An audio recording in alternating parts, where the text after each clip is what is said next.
Илгери бир үй бүлө ошо айыл ичинде жашап ынтымактуу жакшы жашайт экен.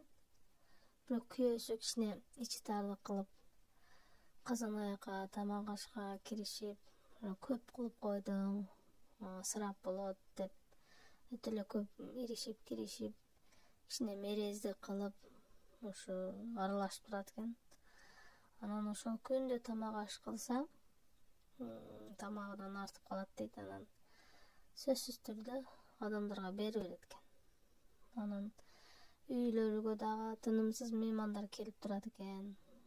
Кабар алышып, тууган урук, дос жар дегендей келип, анан коңуш колоңдор да кирип турат дейт. Күндө ошол калган тамагы артып, аларга дагы жетет дейт. Анан ошондо эркек айтат экен: сен көп ысырап кылып атасың, көп тамак аштарга ошо кете турган азыктарды ашыкчасы менен туурап, ашыкчасы менен иштетип атасың деп. Анан бүгүн тамакты аз калган деп, анан эркек күндө баягы өлчө берет экен.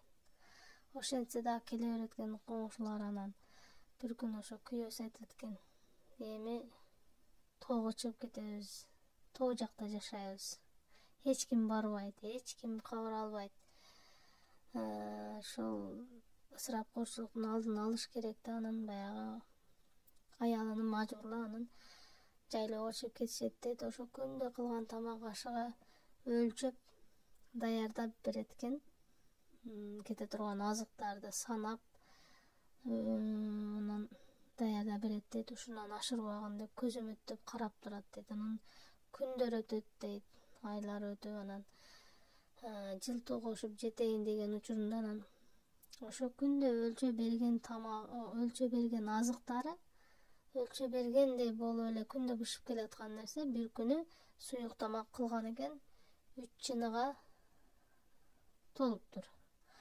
Анан ошол 3-чү чыныга күйөөсү баягындай ачуусу келип жинденип, анан уруш баштап: сага мен айтпадым беле, эмне үчүн муну ушунчалык көбөйтүп салдың деп тоз тополоң чыгарып аткан учурда жанагы эшикти тыкылдатып, түн жарымда анан тамак ичип отурган жеринде анан бирөө кирип келиптир.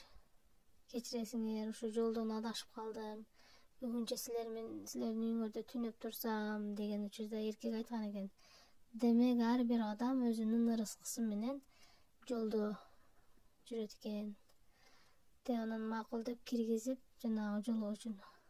Анан эртеси таң атары менен өздөрү дагы айылга түшүп келип, ошол эми кеңирчиликке өтүп, кол ачык берешендикке өтүп, канчалык ошондой берешен болсо, келип аткан ырыскыны эч кимден кызганбай таратып турса, демек бул жакшылык иш экен дегени түшүнүп, күйөөсү дагы ошол кайра түшүп, айыл ичинде ынтымактуу, ырыскылуу, берекелүү, үлгүлүү өрнөк боло турган үй бүлөлөрдүн катарына кошулуп, анан өзү дагы кол ачык, берешен киши катары таанымал болуп жашап калган экен.